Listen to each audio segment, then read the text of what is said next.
Bonjour à vous tous, merci de regarder cette vidéo sur YouTube ou les réseaux sociaux. Et bienvenue au lecteur de Battery Batteur Magazine. Aujourd'hui ensemble, nous allons voir quelque chose d'incontournable à placer dans vos rythmes. Alors attention, je dis pas que c'est obligatoire à faire à chaque fois, hein, d'accord? C'est une sorte de petite option qui est très courante et qu'on entend très souvent dans les rythmes à la batterie. Ce sont les fameuses caisses claires en l'air, une caisse claire entre deux charlets.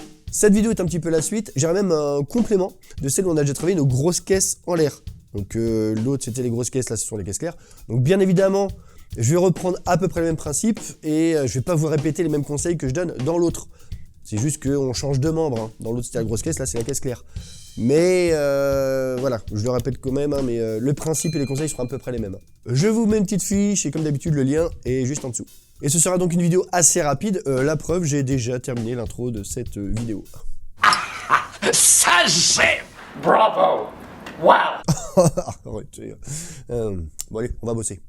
Hop, juste avant de commencer quand même une petite précision. Dans cette vidéo, je vais essayer de jouer le plus droit possible. C'est-à-dire pas de ghost note, pas petit jeu de charlet, etc. Je vais réellement jouer à la note près tout ce qu'il y aura sur les partitions. Parce que je sais que de temps en temps, il y en a certains qui me disent « Ouais, mais alors attends, le rythme simple que tu fais là, quand tu le joues plus vite, ça se voit que tu rajoutes plein de ghost notes et de petits trucs, etc. » Oui, c'est un petit peu fait exprès, dans le sens, on a notre rythme de base, et voilà ce que ça peut donner avec un petit peu plus de dynamique, de nuances, les accents, en gros que le rythme devienne un groove, vous voyez que ça bouge. Mais je comprends, hein, je comprends. Là dans cette vidéo, non, je reste droit, donc ça va pas être super groovy, on est bien d'accord, mais ça sera droit, simple et efficace tel que vous allez le jouer. C'est bon, je suis honnête? D'accord. On commence par notre premier rythme qui est un grand classique avec cette caisse claire qui est jouée pile au milieu du rythme, entre ces deux charlets.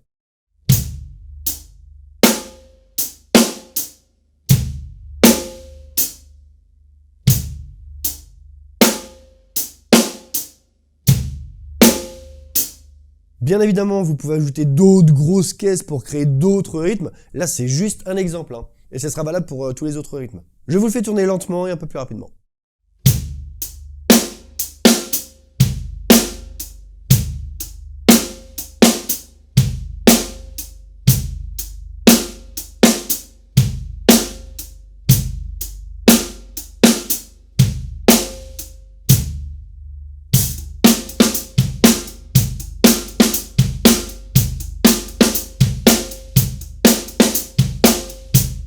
Ensuite, notre deuxième rythme, donc on prend la même base que le premier, mais on va le compliquer un petit peu. On va rajouter une deuxième caisse claire juste ici, donc après la première comme on a joué.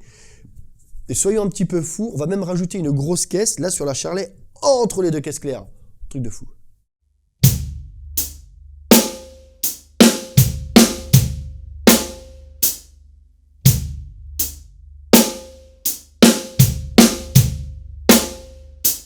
Alors je précise quand même que celui-là, c'est pas que je l'aime pas trop, je trouve qu'il sonne pas trop joué comme ça. Je préfère largement quand les deux caisses claires en l'air sont jouées un petit peu en ghost note.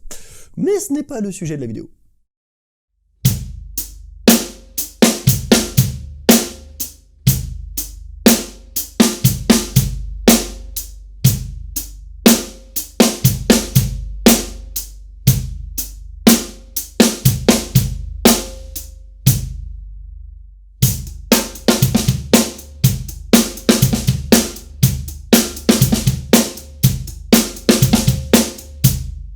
Troisième rythme, alors cette fois on va juste mettre une caisse claire en l'air au tout début du rythme. Là juste la deuxième double croche du rythme, entre la grosse caisse charlet et la charlet toute seule.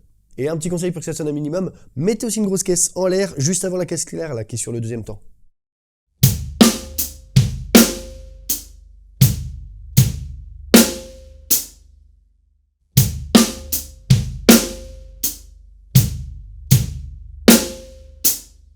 Pareil pour les grosses caisses, j'ai placé celle-ci ici juste pour faire un exemple. J'aurais pu en mettre d'autres ailleurs, enfin, ou les virer, enfin, c'est pas grave.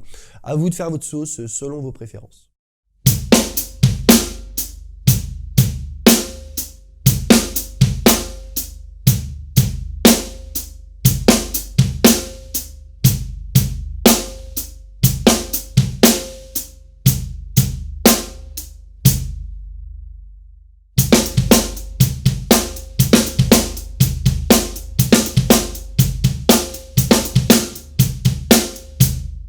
Quatrième rythme, alors cette fois on garde la même base, donc avec notre caisse claire au tout début de la mesure, et on en rajoute une à la toute fin de la mesure, donc la dernière double croche du rythme.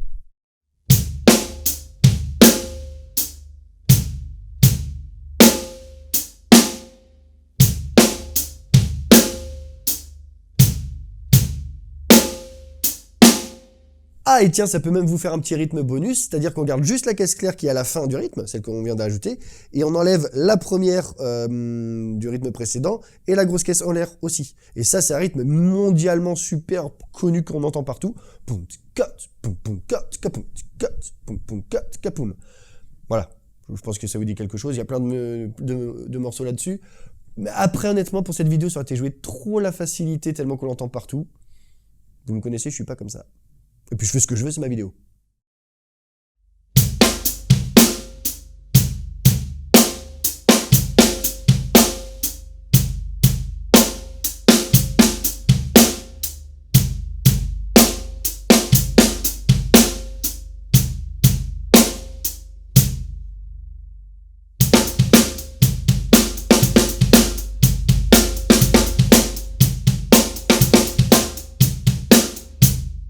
Et enfin le cinquième et le dernier rythme, celui qui fait un peu bouger les culs là l'été, sur le rythme un peu latino, dance floor, très facile à jouer et qui tourne sur simplement 2 temps.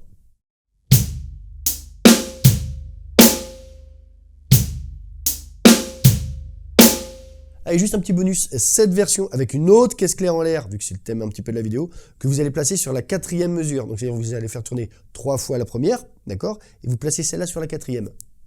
Oui, je vous le joue.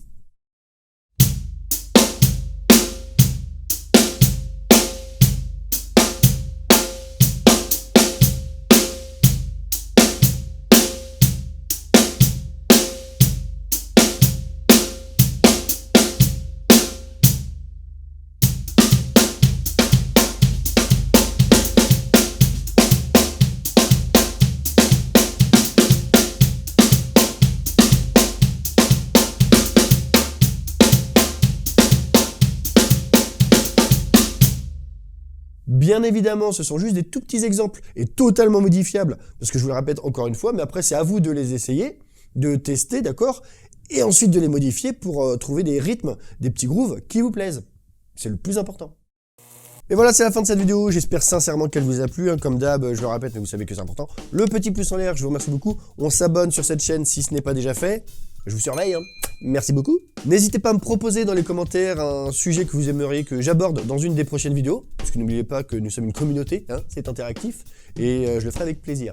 Pour me soutenir, vous savez qu'il y a le Tipeee et le petit lien Woodbrass comme d'habitude. Et sur ce, et si vous voulez me contacter aussi pour prendre des stages, venir en stage ici ou prendre des cours en ligne ou prendre des cours tout court dans le studio, decliconline@gmail.com. Je le répète encore une fois, je ne réponds pas forcément tout de suite, mais je réponds toujours. Et sachant que le site internet, des fois il y a des petits bugs quand vous me contactez directement sur le site. Je ne reçois pas forcément tous les mails. Franchement, le truc le plus sûr, decliconline@gmail.com. Allez sur ce, commencez doucement, soyez patients et surtout, faites-vous plaisir. Bye.